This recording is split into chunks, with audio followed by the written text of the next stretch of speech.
اعوذ باللہ من الشیطان الرجیم بسم اللہ الرحمن الرحیم ویل لکل ہمزۃ لمزہ الذی جمع مالا وعددہ یحسب ان مالہ اخلدہ کلا لینبذن فی الحطمہ وما ادراک ما الحطمہ نار اللہ الموقدہ التی تطلع علی الافئدہ انہا علیہم مؤصدہ فی امد ممددہ۔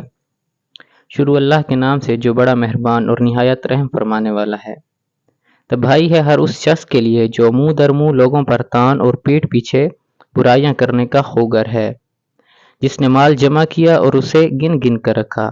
وہ سمجھتا ہے کہ اس کا مال ہمیشہ اس کے پاس رہے گا، ہرگز نہیں، وہ شخص تو چکنا چور کر دینے والی جگہ میں پھینک دیا جائے گا، اور تم کیا جانو کہ کیا ہے وہ چکنا چور کر دینے والی جگہ۔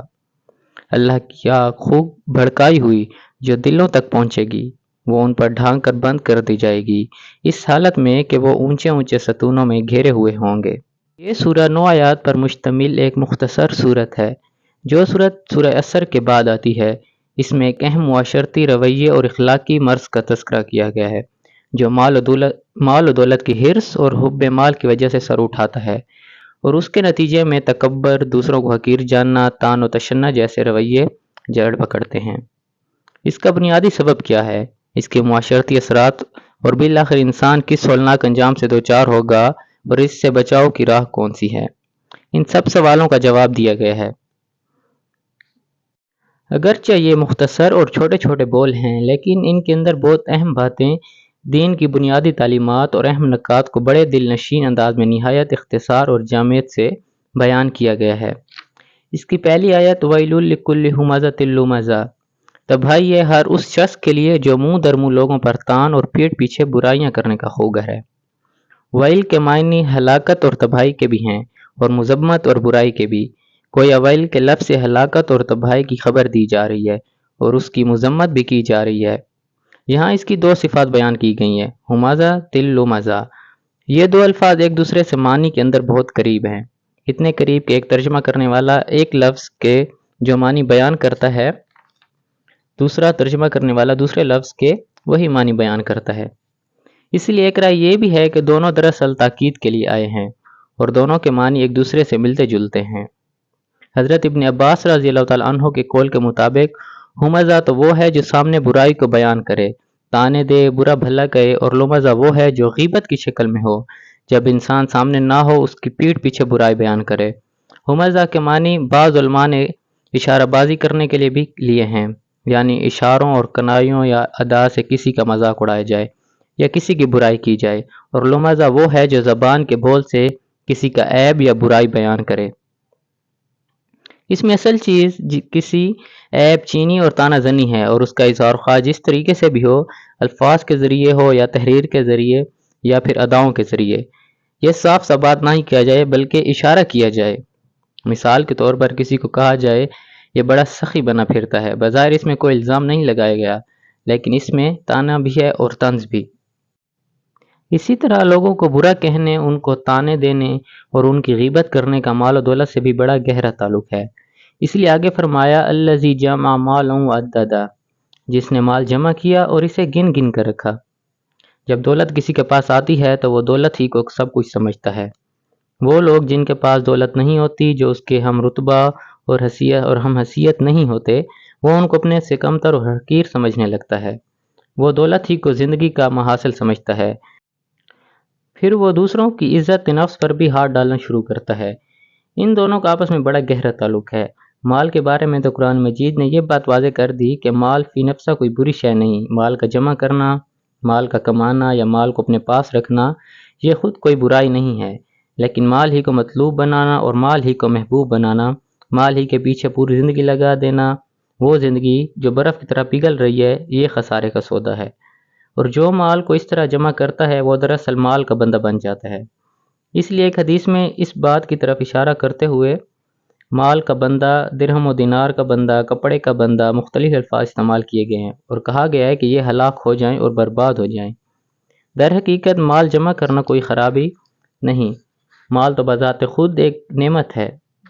مال کے ذریعے ہی زندگی کو برقرار رہتی ہے، اور مال خرچ کر کے ہی آدمی اللہ تعالیٰ کی رضا حاصل کرتا ہے، اور 700 گنا اجر بھی حاصل کر سکتا ہے۔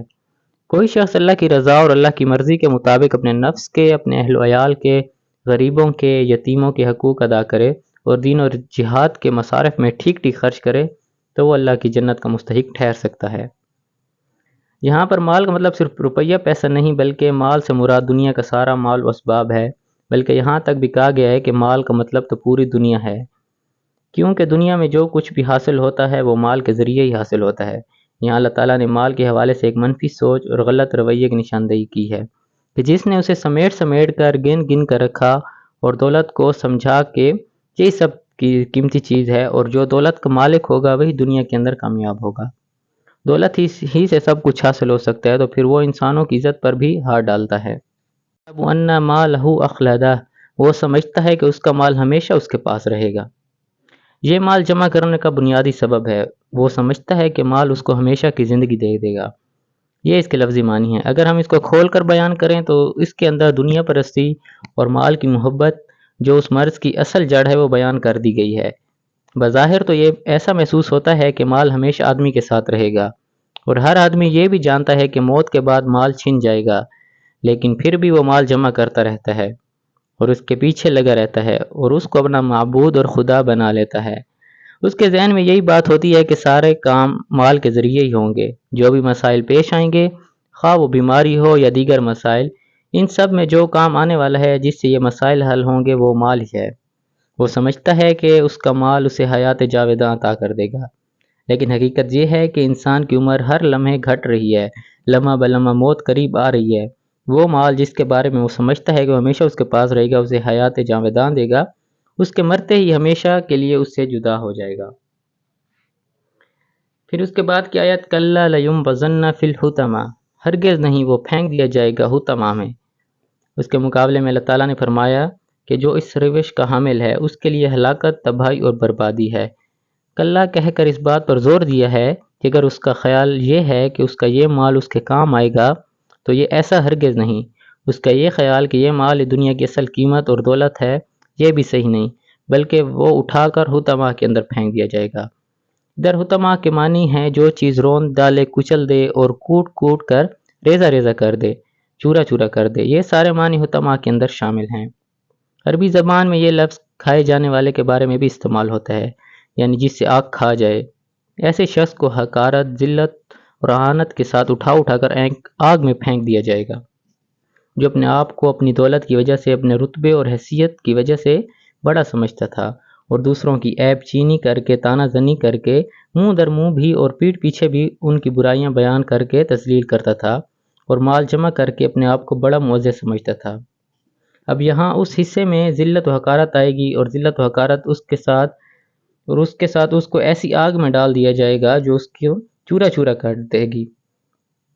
حطمہ کے جو اصل معنی ہیں اس کے لحاظ سے بھی مال کی حقیقت واضح ہو جاتی ہے کہ جس مال کو وہ جمع کرے گا اور سنبھال کر رکھے گا وہ بھی وہاں کام نہیں آئے گا، بلکہ جس گڑھے کے اندر اس کو ڈالا اور جھونکا جائے گا وہاں پر وہ محض ذلیل و خوار ہی نہیں بلکہ اس کو چورا چورا کر کے انتہائی ذلت کی موت مار دیا جائے گا۔ وما ادراک ما الحطمہ نار اللہ الموقدہ، اور تم کیا جانو کہ کیا ہے وہ چکنا چور کر دینے والی جگہ، اللہ کی آگ خوب بھڑکائی ہوئی۔ حطمہ کس قدر ہولناک اور ہیبت ناک ہے، اس کے بارے میں یہ فرمایا گیا کہ ہم دنیا میں جو آگ دیکھتے ہیں یہ اس طرح کی آگ نہیں، بلکہ یہ تو اللہ کی بھڑکائی ہوئی آگ ہے اور اسی کی سلگائی ہوئی ہے۔ یہ آگ دراصل ان اعمال کا بدلہ ہے جو آدمی دنیا کے اندر کرتا رہتا ہے۔ مال کے بارے میں قرآن مجید نے جگہ جگہ یہ فرمایا کہ وہ مال جو آدمی دوسروں کو حق مار کے جمع کرتا ہے یا ناجائز طور پر جمع کرتا ہے یا جس مال کا وہ حق ادا نہیں کرتا، یہ سارا مال آگ میں تبدیل ہو جائے گا۔ ایک جگہ یہ بھی فرمایا گیا ہے کہ جو لوگ یتیموں کا مال کھاتے ہیں وہ دراصل اپنے پیٹ میں آگ کے انگارے بھرتے ہیں۔ ایک دوسری جگہ فرمایا کہ وہ لوگ جو لوگوں کو مال جمع کرتے ہیں اور وہ حقوق ادا نہیں کرتے کہ جو اللہ تعالیٰ نے ان کے اوپر عائد کیے ہیں، یہی مال انگاروں میں بدل جائے گا اور اسی سے ان کی پیشانیاں اور چہرے داغے جائیں گے۔ اللہ کی آگ کا لفظ اس لیے قرآن مجید نے استعمال کیا ہے اور یہ بھی اس کی ہیبت اور خوفناکی کو ظاہر کرنے کے لیے ہوا ہے کہ وہ آگ جو اللہ تعالیٰ نے خود سلگائی ہے کتنی ہیبت ناک ہوگی اور کس طرح وہ آدمی کو چاٹ لے گی اور ختم کر ڈالے گی۔ اسی کا بچھونا ہوگا، وہی کھانے اور پینے کو ملے گی۔ یہ آگ اللہ کی طرف سے اس کا بھیانک انجام ہوگا۔ تَطَّلِعُ عَلَى الْأَفْئِدَةِ، یہ وہ آگ ہے جو دلوں تک پہنچ جائے گی۔ یہ اس آگ کی دوسری صفت ہے۔ طلع کے معنی جھانکنے کے بھی ہیں اور چڑھنے کے بھی۔ ہم کہتے ہیں کہ سورج طلوع ہو گیا، یعنی آسمان پر چڑھ گیا، نظروں کے سامنے آ گیا اور اب آدمی اس کو دیکھ سکتا ہے۔ الَّتِي تَطَّلِعُ عَلَى الْأَفْئِدَةِ سے مراد وہ آگ ہے جو جسم کو بھی کھاتی ہوئی دل تک پہنچ جائے گی۔ دل کا ذکر اس لیے فرمایا گیا ہے کہ دل ہی ان سارے امراض کا مرکز ہے۔ اس کے بارے میں سورۃ بقرہ میں فرمایا گیا کہ فی قلوبہم مرض، ان کے دل میں مرض ہوتا ہے۔ موسدہ، وہ ان پر ڈھانک کر بند کر دی جائے گی۔ موسدہ کے معنی ہے کہ جسے ڈھانک کر بند کر دیا جائے۔ یہ ایسے ہی ہے جس طرح بھٹے سلگاتے ہیں اور ان کے اندر ہم اینٹیں پکاتے ہیں اور ان کے اوپر سے بند کر دیتے ہیں کہ آگ ضائع نہ ہونے پائے اور ساری آگ اینٹوں کو پکانے کے لیے اندر استعمال ہو۔ اس بات کو یوں سمجھیے کہ ہانڈی پکاتے ہوئے جب ہم چاہتے ہیں کہ آگ پوری طرح استعمال ہو تو ہانڈی کے اوپر ہم ڈھکن رکھ دیتے ہیں تاکہ ہانڈی اچھی طرح پکے اور اس کی آگ ضائع نہ ہو۔ یہاں بھی یہی تصویر پیش کی گئی ہے کہ اس کو آگ کو اوپر سے بند کر کے پوری طرح جلانے کے لیے کھول دیا جائے گا۔ فی امد ممددہ، اس حالت میں کہ وہ اونچے اونچے ستونوں میں گھرے ہوئے ہوں گے۔ یہاں بندھے ہوئے کے لیے الفاظ تو موجود نہیں، مگر قرآن مجید میں ایک دوسری جگہ اس کی وضاحت فرمائی گئی ہے کہ زنجیروں کے ساتھ جکڑ دیا جائے گا تاکہ اگر کہیں انہیں بھاگنا چاہے تو وہ بھاگ نہ سکے اور اگر نکلنا چاہے تو نکل نہ سکے۔ قرآن مجید میں اس آگ کی ہولناکی کے بارے میں بھی یہ بتایا گیا ہے کہ آدمی بار بار چاہے گا کہ کسی طرح اس سے نکل کر بھاگ سکے، خواہ چند لمحے کے لیے ہی صحیح، لیکن حقیقت تو یہ ہے کہ جو مجرم بن کر اپنے رب کے حضور حاضر ہوگا اس کے لیے جہنم ہے جس میں وہ نہ جیے گا اور نہ مرے گا۔ وہ آگ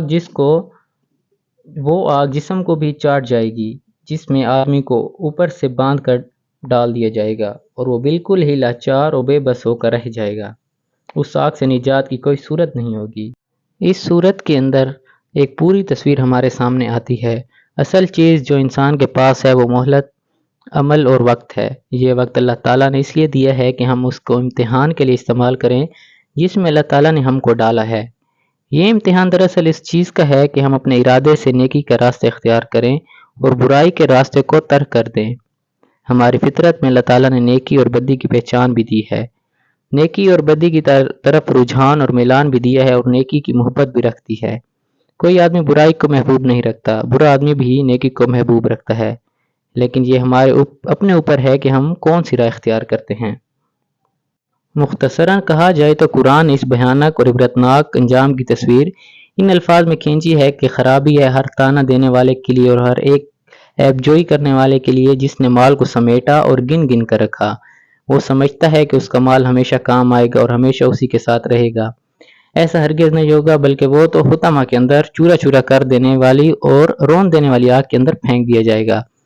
پھر کہا گیا کہ تمہیں کیا پتا کہ وہ حطمہ کیا ہے، یہ تو اللہ کی آگ ہے، اس کی سلگی ہوئی ہے اور یہ تو اس کے دل تک پہنچ جائے گی۔ اس کے اندر سے اسے ڈالا جائے گا اور پھر اسے ڈھانپ کر اوپر سے بند کر دیا جائے گا اور لمبے لمبے ستونوں کے ساتھ اس کو باندھ دیا جائے گا۔ اس کا مال اس کے لیے آگ بن جائے گا، یہاں تک کہ اس کے لیے پھر کوئی امان کی جگہ نہیں ہوگی۔ یہ انجام ہوگا ہر اس شخص کا اور اس کے مال کا جس نے مال ہی کو سب کچھ سمجھ لیا اور آخرت کو بھول گیا تھا۔ تو اللہ تعالیٰ سے دعا ہے کہ اللہ تعالیٰ ہمیں اس آگ سے بچائے اور اللہ تعالیٰ ہمیں حسن عمل کرنے کی توفیق عطا فرمائے۔ وما علینا الا البلاغ المبین۔